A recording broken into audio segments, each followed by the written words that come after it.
Teman-teman muda ini sering dituntut oleh orang-orang yang lebih tua urusan norma, urusan sopan santun. Kok nggak lagi cium tangan, nggak lagi sopan dan seterusnya lah.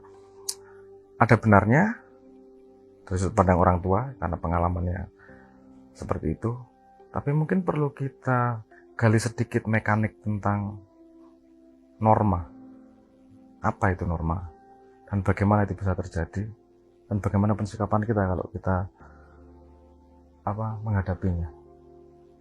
Mungkin akan membantu kalau kita bahas sedikit tentang mekanik tentang itu. Pemahaman saya begini.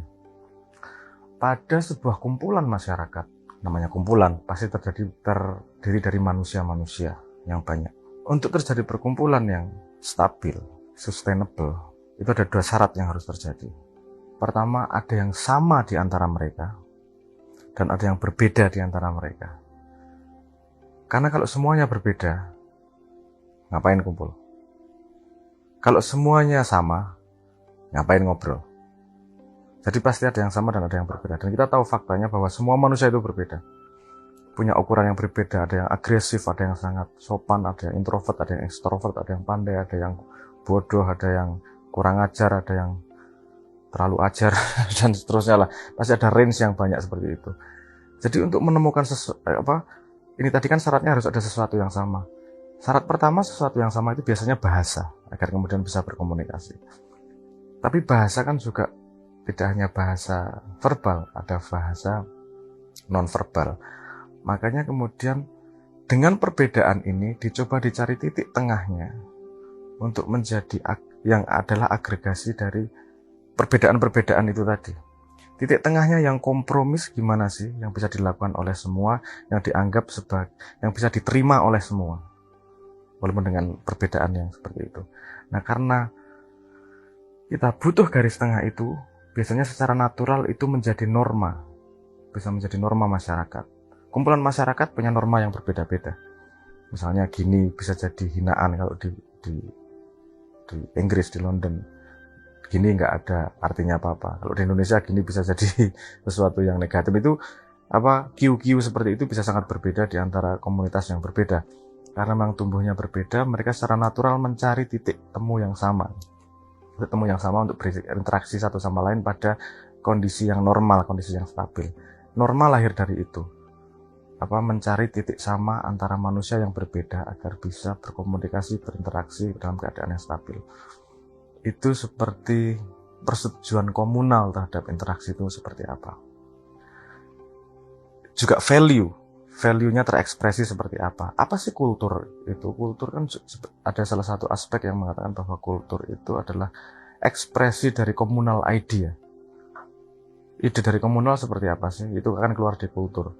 Ada ide bijaksana, keluarnya ya cerita-cerita bijaksana. Idenya pengen kaya semua tanpa peduli sama nilai, ya jadi kultur korupsi, misalnya kayak gitu. Jadi sebenarnya itu cuman muncul dari idea komunal. Balik lagi ke norma itu jadi garis tengah terhadap perbedaan yang terjadi dalam kumpulan tersebut. Ini selain mungkin ada yang setuju, ada yang agak nggak setuju dan seterusnya. Tapi ini ada gunanya ketika orang pada keadaan tidak stabil, tidak waras dalam tanda petik ya, misalnya bingung setengah mati karena utangnya banyak. Saya harus ngapain ya? Harus nyolong atau enggak atau gimana? Nah, itu ketika otak personal sudah tidak bisa memutuskan, sudah tidak dalam keadaan balance, makanya berguna ini yang namanya norma. Karena dia minimal paling enggak dia bisa pegangan pada nilai yang sudah disetujui oleh banyak orang. Ini untuk safety si orangnya.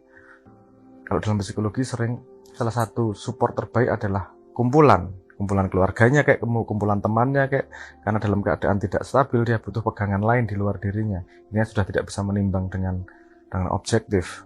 Nah, gunanya norma di society seperti itu. Norma ada pada lingkar kumpulan. Tapi ada yang lebih tinggi, bukan lebih tinggi, tapi ada yang lebih advance lagi. Kumpulan ini kan across time juga ada. Kumpulan tahun sekarang, generasi berikutnya, 2 generasi sebelumnya, sampai ribuan tahun dulu kan ada kumpulan yang berbeda yang normanya bergerak. Nah, pada norma yang bergerak ini juga dicari garis merahnya apa ini. Garis merahnya yang works, dicari kesamaan garis merah di antara across time, bukan hanya across space. Across space ini tadi jadinya norma. Kalau across space ini biasanya dirangkum dalam ajaran agama kemudian. Ajaran agama adalah normalisasi terhadap perbedaan manusia sebagai safety line untuk strategi kehidupan sosial manusia terhadap sosialnya atau sosial komunal pertumbuhannya yang dicari dari across space, across time. Makanya kalau kita dalam keadaan tidak normal, kita bisa pegangan pada kelompok, kita bisa pegangan pada norma masyarakat, dan kita bisa pegangan juga pada ajaran agama. Karena ajaran agama itu across time. Tapi di sini juga ada blowback yang harus kita pikirkan. Kalau ajaran agama yang diajarkan oleh seseorang tidak translatable, tidak bisa diterjemahkan ketika peradaban bergerak, berarti itu bukan ajaran agama. Karena ajaran agama harus kompatibel pada semua zaman. Dia harus mampu beradaptasi. Karena value utamanya dia harusnya across time dan across space. Karena agama sifatnya biasanya universal. Biasanya premis agama kan universal untuk manusia. Nggak ngomong time frame. Jadi ya across space, across time. Nah, kita punya agregasi seperti itu. Jadi kita sebenarnya bisa juga menggunakan itu untuk mengintip. Ini kan riset ini sebenarnya. Riset emergence yang para pelaku risetnya nggak paham kalau dia sedang melakukan suatu output tertentu. Norma itu persetujuan banyak orang tanpa ada verbal komunikasi.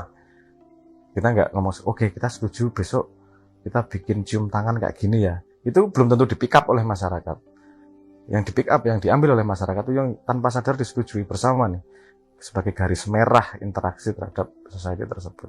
Nah, ini ketika across time, kemudian ini jadi yang seharusnya disebut sebagai ajaran agama tersebut. Karena agama sifatnya tidak hanya space, tapi juga sifatnya time. Nah, dengan pemetaan seperti itu tidak wise kalau kita kemudian meremehkan agama atau meremehkan norma. Saya ngomong ke anak muda ini. Tapi orang tuanya juga tidak wise kalau dia mau membekukan norma ketika dia muda.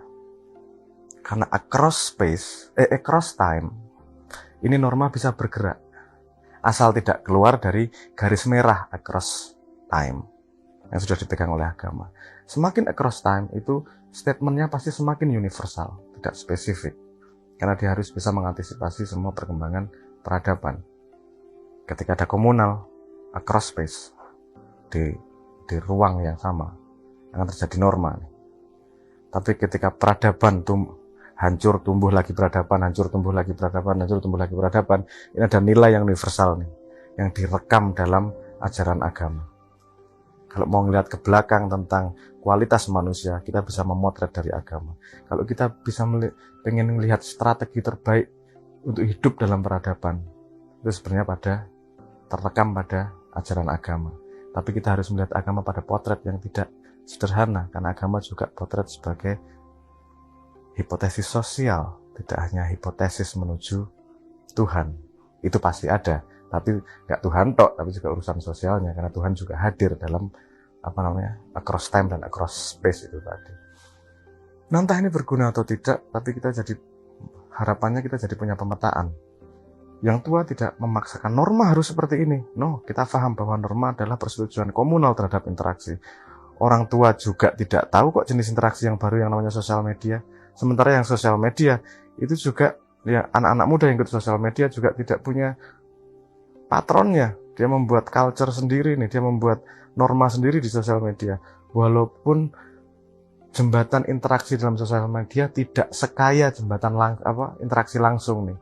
Makanya perlu dalam tanda petik perlu kita pikirkan benar-benar interaksi yang lebih lengkap di internet, sosial media sebagai sesuatu yang bisa mengimbangi dalam tanda petik yang kalau mengimbangi full pasti tidak, tapi paling tidak bisa mengekspresikan sesuatu yang bisa menumbuhkan norma yang disetujui bersama. Kadang-kadang kalau sosial media kan norma itu bisa di dalam tanda petik didesain oleh buzzer misalnya gitu. Nah, itu bukan natural lagi yang terjadi. Itu bukan agregasi dari semua pelaku komunitas, tapi ide dari sekelompok orang dalam komunitas tersebut. Nah, itu biasanya tidak bertahan lama. Yang bertahan paling lama adalah ketika natural semua orang boleh berbicara dan boleh punya pendapat terhadap norma yang dibentuk ini. Norma itu emergence, sesuatu yang kita tidak benar-benar bisa desain. Itu muncul sendiri dari interaksi orang banyak. Jadi kalau kemudian ada pendidikan pemaksaan norma, itu futile juga sebenarnya. Yang harus dipahami adalah evolusi manusia juga menghasilkan evolusi norma, asal tidak keluar dari garis yang dituliskan sama agama. Ini bukan dogma. Saya ngomong asal jangan itu bukan paksaan. Asal jangan itu karena strategi terbaik untuk ke depan. Itu nggak keluar dari agama, strategi terbaik. Kenapa? Karena agama sudah diriset ratusan tahun.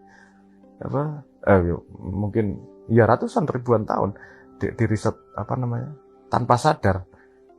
Nah, kalau kita mau ngomong gampangnya, ya dikasih Tuhan.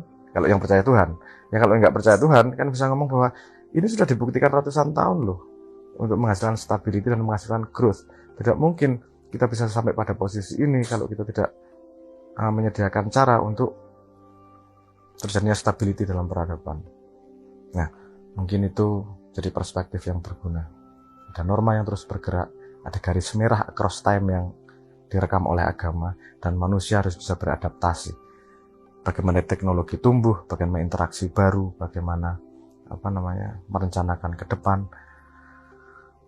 Karena ini nanti berhubungan dengan integritas, kejujuran, growth, dan arah peradaban mau kemana. Semakin banyak yang sadar, semakin banyak yang concern dengan itu juga, semakin kita bisa beradaptasi terhadap keadaan tanpa keluar dari base strategi untuk mengarahkan peradaban. Semoga bermanfaat.